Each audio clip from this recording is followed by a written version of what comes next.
Graça e paz, minha irmã querida do Salmo 128 e meu irmão querido do Salmo 128. Louvado seja o Senhor Jesus pela tua vida e louvado seja o Senhor Jesus pela minha vida e pela vida de todas as intercessoras desse ministério e pela vida dos nossos familiares.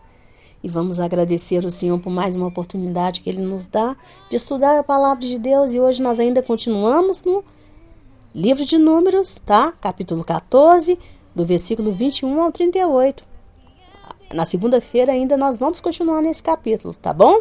Nós estamos indo aí, ó, passo por passo, porque sempre no final do estudo eu sempre falo, qual a sabedoria para nós hoje? Que é trazendo para os dias de hoje, né? Nós estamos falando de lei, a lei de Moisés, mas qual a sabedoria para hoje? E ainda faça a oração derrubando fortalezas de demônios e ainda profetizando milagres sobre a nossa vida e pedindo santificação para a nossa vida, para a vida das nossas famílias, porque nós temos que ser transformados, minha irmã e meu irmão, numa família do Salmo 128, na família realmente que agrada ao Senhor, uma família que obedece e teme ao nome do Senhor.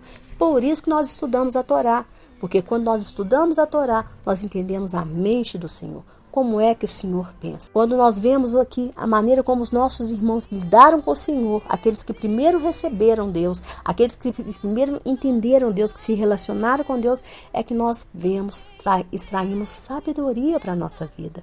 Entendeu, minha irmã? Entendeu, meu irmão? Então, se você ainda não é inscrito nesse ministério, se inscreve aí, em nome do Senhor Jesus, porque a partir do momento que você se inscreve, você já está nos dando autorização espiritual para que possamos orar por você e pela sua família. Entendeu?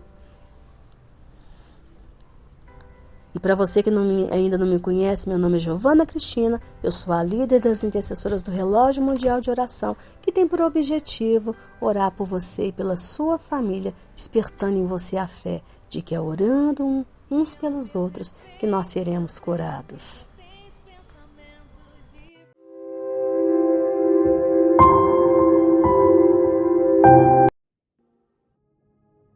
Então veja que ontem nós estudamos aqui que após a oração de intercessão de Moisés pelo povo de Israel, do qual ali ele lembrou o Senhor de todas as suas qualidades, ou seja, de todos os atributos do Senhor. Então veja que o Senhor diz a Moisés que ele iria perdoar o povo. Porém, o Senhor dividiu com Moisés qual seria a consequência do pecado daquele povo. Este era o porém do Senhor, entendeu? Porque toda aquela difamação que os espias trouxeram para a terra de Israel não poderia ficar impune, não poderia. Aquilo ali tudo teria uma consequência. Esse era o porém de Deus. Deus falou com ele, eu vou perdoar, mas tem um porém, Moisés. E é esses porém de Deus que tem muita gente que tem dificuldade para entender, que são as consequências dos nossos pecados. Tem pessoa que não consegue entender isso, fala assim, não, peraí, mas Deus perdoou? Que Deus vingativo é esse? As pessoas acham que é vingança, mas não é. Deus perdoou o pecado de Davi? Claro que perdoou, claro que perdoou. Mas o pecado dele trouxe consequências graves para ele, né? Para ele e para a casa dele, para toda a casa dele. Ele envergonhou, a gente tem que entender que ele envergonhou o nome do Senhor, ele trouxe escândalo por nome do Senhor. Ontem nós falamos aqui sobre escândalo, sobre trazer vergonha, que a gente tem que orar todo dia e falar assim, não me deixe trazer vergonha para o nome do Senhor não, mas também não deixe ninguém da minha casa trazer vergonha para o nome do Senhor, nem vergonha para mim que estou à frente da obra do Senhor, não deixa que carregue o nome do Senhor. Nós temos que orar, irmãos. Nós temos que ter essa consciência conosco, carregar essa consciência conosco. Porque são consequências que depois a gente vai pagar, a gente vai enfrentar. Deus perdoa? Claro que perdoa. E perdoa ao ponto de que se aquela pessoa morrer, ela vai para a glória sim, claro que vai. Mas aqui ela vai sofrer essas consequências, vai ter que pagar essa conta. E pagar conta é pesado, pagar conta de pecado é pesado. O Senhor tem me levantado às vezes tanto para fazer diagnóstico espiritual do que está acontecendo com os irmãos. E às vezes você falar isso, as pessoas não entendem. É como quem bate um carro. Às vezes bate o carro, vai lá, fala assim, olha, bateu e tudo, beleza, graças a Deus não houve mortes, mas tem que reparar o dano. E as pessoas não querem reparar o dano. Acham que, beleza, então vão sair. Não, não tem que sair, não. Vai ter que pagar aqui esse dano sim, né? Então veja que aqui no versículo 21, o Senhor diz que todo aquele povo que tinha provocado a ira no Senhor, eles não entrariam na terra de Canaã. E o Senhor diz, tão certo como eu vivo. Ou seja, ali o Senhor fez um juramento. E quando o Senhor diz que eles o testaram 10 vezes, então na verdade, testar é verificar se Deus realmente era Deus. Ou seja, por 10 vezes eles estavam verificando se Deus realmente era Deus. Vamos ver se Deus realmente é Deus. Se Ele é Deus, Ele vai fazer isso. Eu costumo dizer, minha irmã e meu irmão, que essa questão de verificar se o Senhor é Deus, isso cabe muito para o incrédulo. Irmã, mas lá em Malaquias fala que o Senhor manda mesmo fazer prova dele. Sim, uma vez, faz prova de mim. Na questão do dízimo. A partir do momento que você fez uma vez, é uma vez. Você já verificou ali que realmente a palavra de Deus é verdade, que o Senhor é Deus. Depois disso, você tem que viver a sua vida crendo que Ele é Deus, apesar de, se Ele curar, Ele é Deus. Se Ele não curar, Ele também é Deus. Se a porta se abrir, Ele é Deus. Se não abrir, também Ele é Deus, Ele continua sendo Deus. Eu amo essa música, isso não é música só não, isso é palavra de Deus que tem que ser aqui, entronizada na sua mente, que tem que realmente renovar a sua mente. Isso é que é fé, isso é que é viver uma vida com Cristo, isso é que é caminhar com Cristo todos os dias. Você não tem que depender de milagres não para verificar, será que Ele é Deus? Não, isso não está acontecendo, então Ele não é nada. Isso irrita o Senhor, isso traz ira sobre você e sobre a sua casa. Minha irmã, quando nós vamos caminhar com o povo de Israel, olhar a atitude deles, olhar a atitude daqueles homens ali, daquelas mulheres que viviam ali, nós trazemos sabedoria para o nosso dia a dia. Porque eles vivenciaram Deus primeiro do que nós. Então não queira ser mais sábio do que eles, não. Não queira. Porque Deus deu a eles a oportunidade de revelar Deus ao mundo. O Deus de Abraão, Isaque e Israel ao mundo. Entendeu? E aí no versículo 24 o Senhor diz que em Caleb, nele sim teve um espírito diferente. E sabe por que diz isto? Dizem que o sábio que enquanto Caleb estava ali diante daqueles homens, porque é claro que talvez no caminho eles vieram falando o que eles iam falar. Diz assim que Caleb ali concordava com eles, tá? Diante deles, Caleb teve a sabedoria de concordar, porque eu acho que talvez eles matavam Caleb no meio do caminho. Mas diz que no coração de Caleb já falava, quando eu estiver diante de Moisés e de Arão, eu vou falar exatamente tudo que eu realmente penso a respeito da terra de Canaã, tá? E aí o Senhor promete que o Senhor iria expulsar os gigantes de lá. Mas no versículo 25 o Senhor pede então para eles mudarem de direção, pois os amalequitas e os cananitas realmente habitavam no vale, e o Senhor não estaria mais com eles. Então, se eles tentassem entrar em Canaã por conta própria, eles estariam seguindo rumo à morte, entendeu? Mas veja que no versículo 27 o Senhor chama os 10 espias de congregação perversa. Então é daí que nós já aprendemos que 10 pessoas já é o suficiente para formar uma igreja, tá? Já é suficiente para formar uma sinagoga. Uma sinagoga. Porque 10 pessoas é o suficiente. Já o Senhor chamou de congregação. Entendeu? E aí o Senhor diz que ouviu o que eles pediram. Entendeu? Ou melhor, eles não disseram, quem dera tivéssemos morrido no deserto. Então é aí que vem a sentença deles no versículo 29. O Senhor diz, aqueles acima de 20 anos para cima, excluindo os membros da tribo de Levi, que não foram contados de 20 anos para cima, ou seja, da idade de servir, mas sim de um mês para cima, né? Então nós podemos entender que a tribo de Levi escapou dessa ira do Senhor. É o que o Rabino Rashi nos ensina. Eles morreriam todos no deserto. Todos no deserto. E o Senhor estava dizendo para Moisés, Moisés, eu não estou fazendo nada demais, como se o Senhor estivesse dizendo para Moisés, tá? Não foi eles mesmos que pediram? Quem dera tivéssemos morrido no deserto, então eu só estou atendendo o pedido que eles me fizeram. É só isso que eu estou fazendo, não estou fazendo nada demais. A boca deles pediu e eu estou realizando, eu estou aqui para realizar. É isso que o Senhor estava dizendo para Moisés naquele momento. Eu sou o Deus que o tempo todo ouço tudo e vejo tudo que vocês fazem e falam. Preste atenção nisto. Era isso que o Senhor estava dizendo para Moisés naquele momento. Então, pelo versículo 33, nós vemos que nenhum deles morreram antes de 60 anos, porque eles foram condenados a permanecer 40 anos no deserto, que seria 1 ano para cada dia que eles espiaram a terra.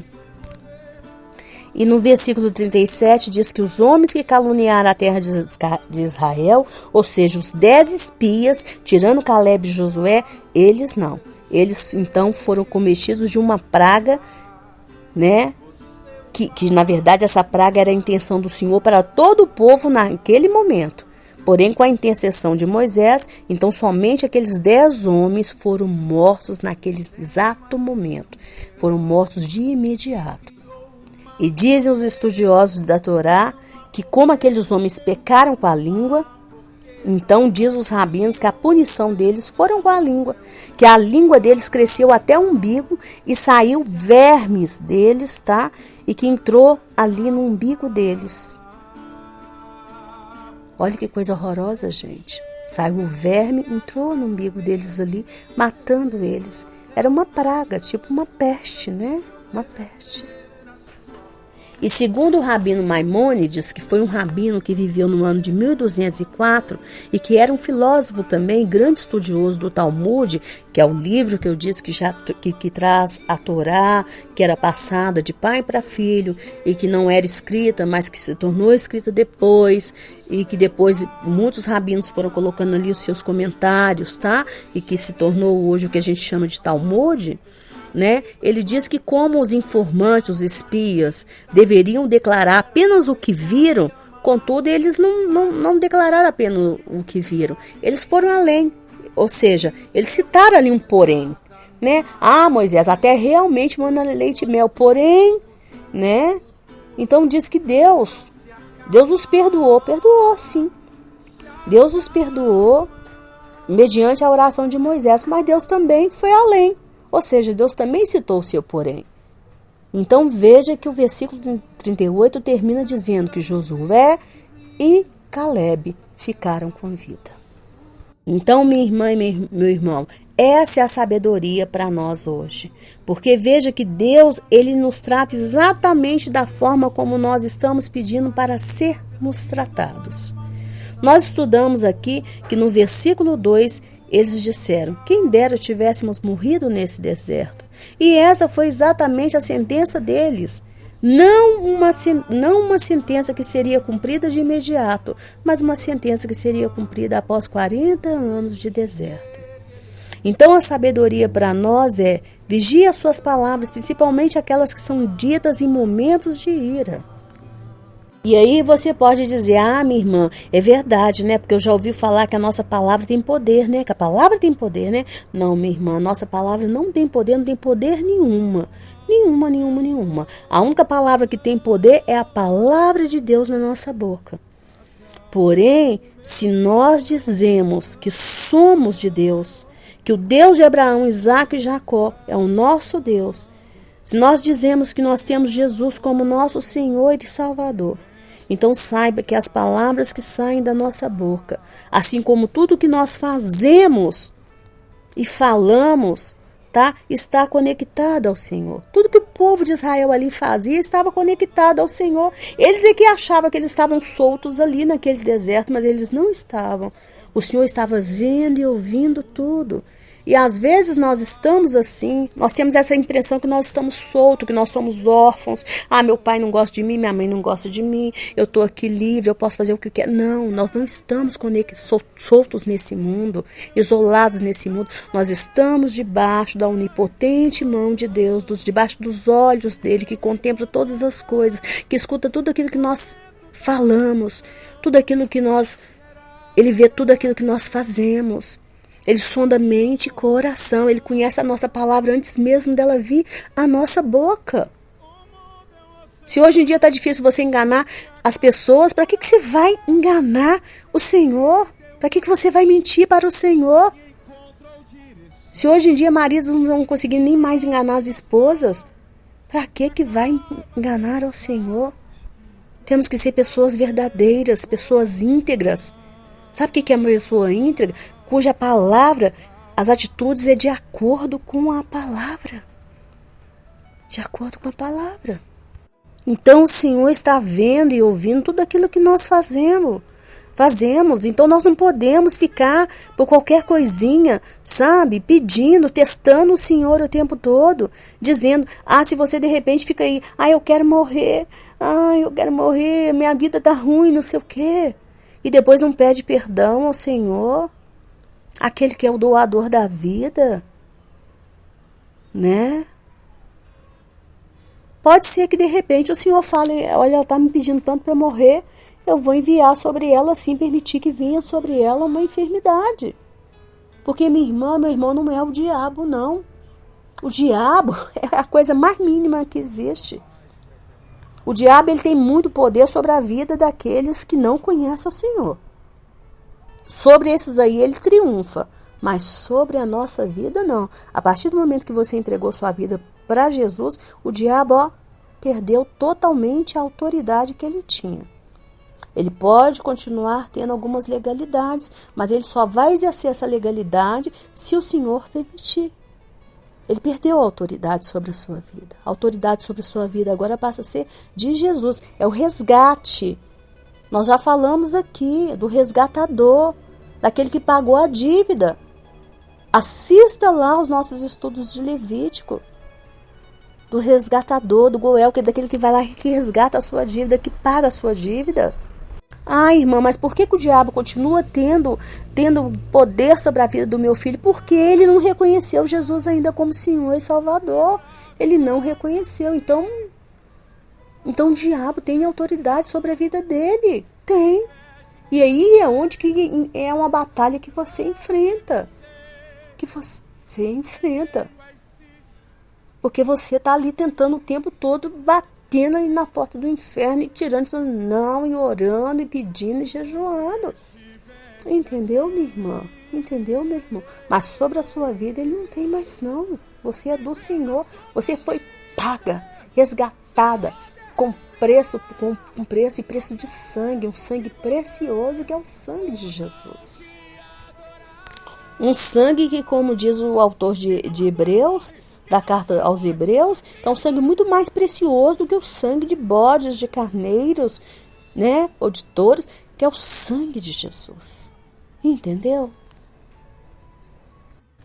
Então pare de agir como uma criatura rebelde, provocando e testando o Senhor o tempo todo, ou seja, verificando se o Senhor realmente é Deus. Pare com isso. Pois o nosso Deus, ele é longânimo sim, ele é paciente sim, tanto com o justo como com pecadores. Mas pode ser que uma hora o Senhor se canse, tá? Pode ser que uma hora o Senhor deu basta.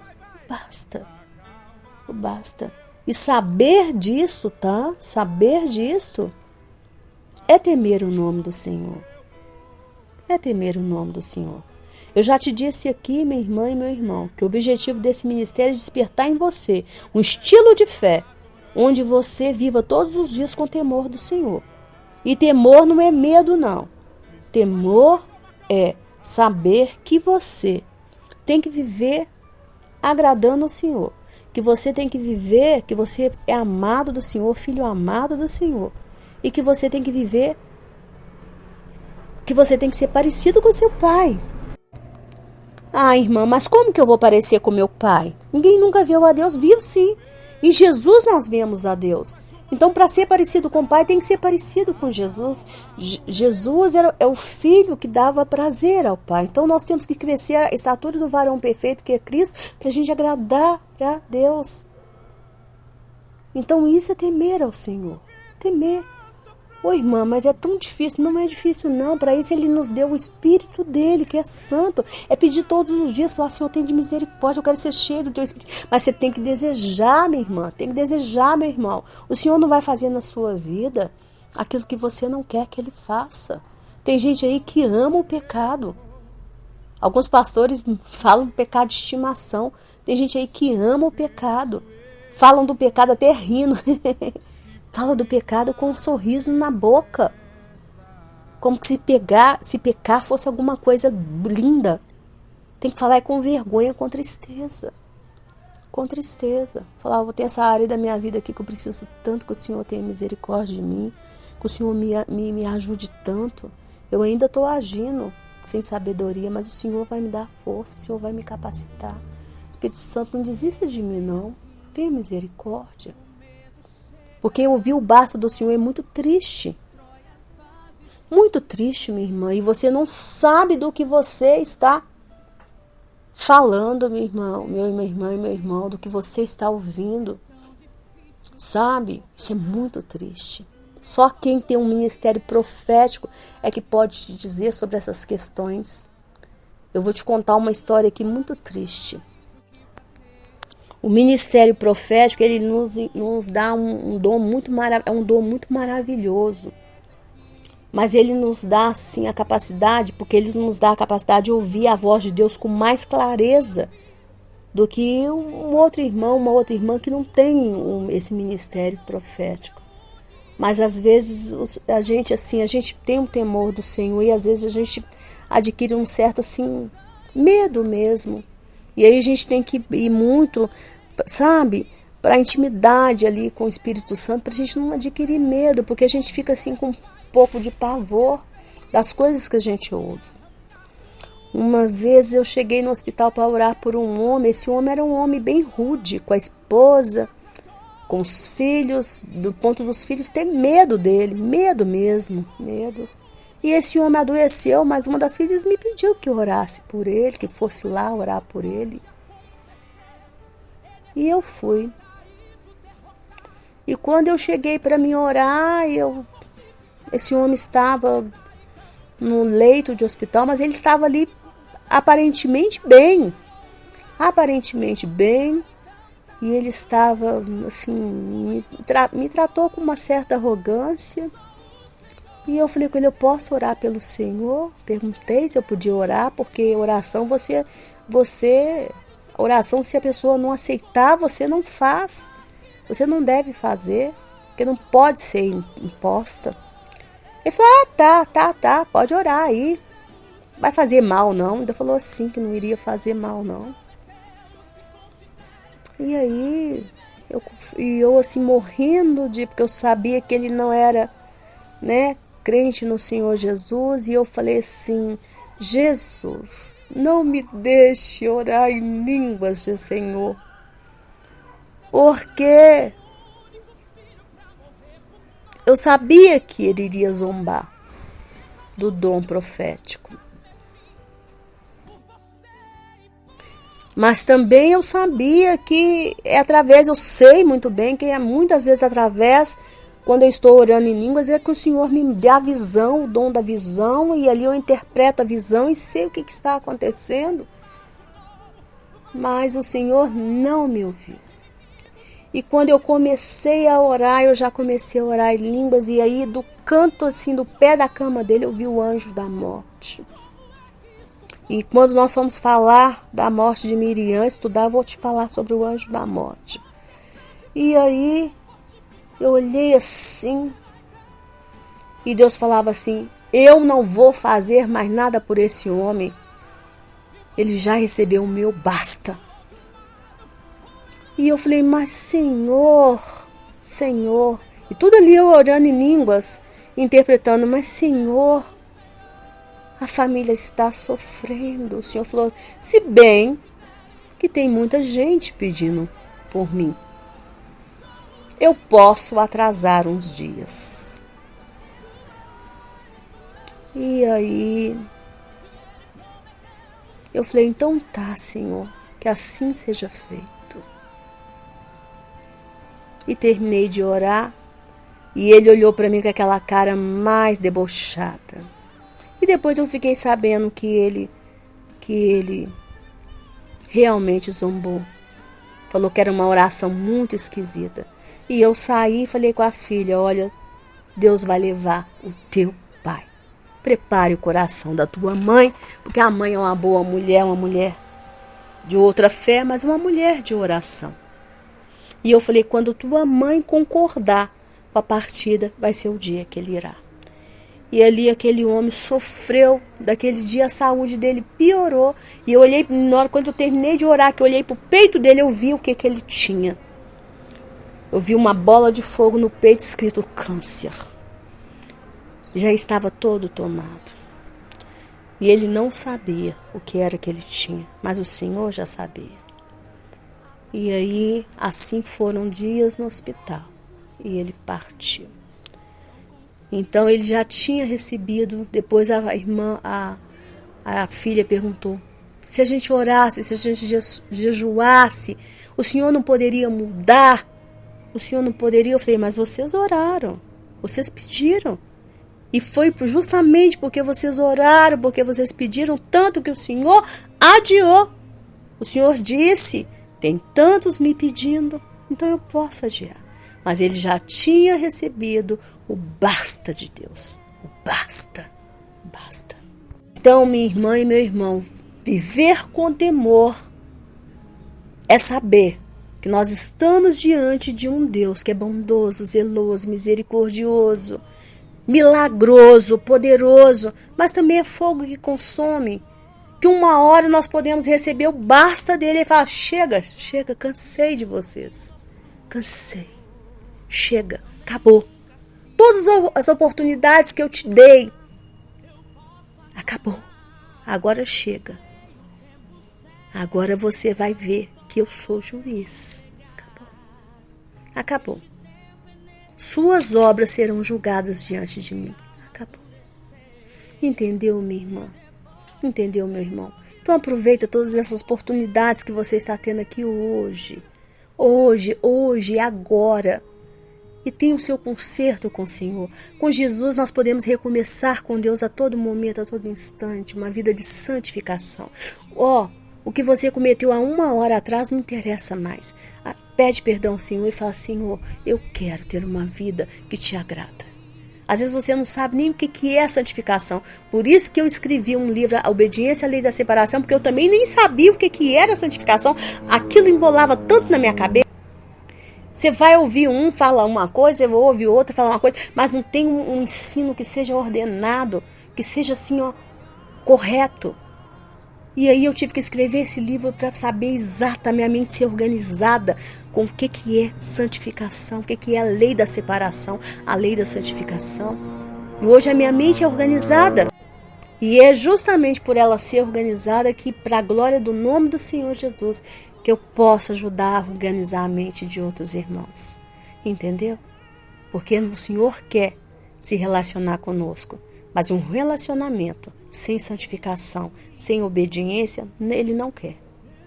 Jesus disse, aquele que me ama e me obedece. Amém? Então vamos orar em nome do Senhor Jesus. Deus querido, Deus de amor, Deus de bondade, Deus de fidelidade. Paizinho Santo, eu te louvo, Pai querido, como igreja. Te louvo e te agradeço, Pai querido, não somente pela minha vida, mas pela vida de todos os meus irmãos que estão me ouvindo, pelo relógio mundial de oração. Te agradeço pela vida das intercessoras e pela vida de todos aqueles que estão inscritos com o nome aqui nesse relógio. Pai, porque somos uma igreja, somos uma congregação. Mas não uma congregação perversa, como o Senhor chamou aqui esses espias.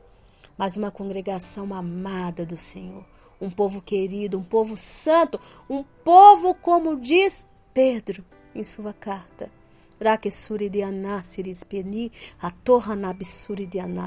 Sacerdotes do Senhor, um povo santo, um povo eleito, um povo escolhido, um povo amado, um povo que tem que viver todos os dias interessado em crescer a estatura do varão perfeito, que é Jesus. Um povo interessado em exercer verdadeiramente esse ministério levítico para ajudar o sumo sacerdote que é Cristo, o sumo sacerdote da ordem de Melquisedeque, a fazer a grande obra do Senhor nessa terra,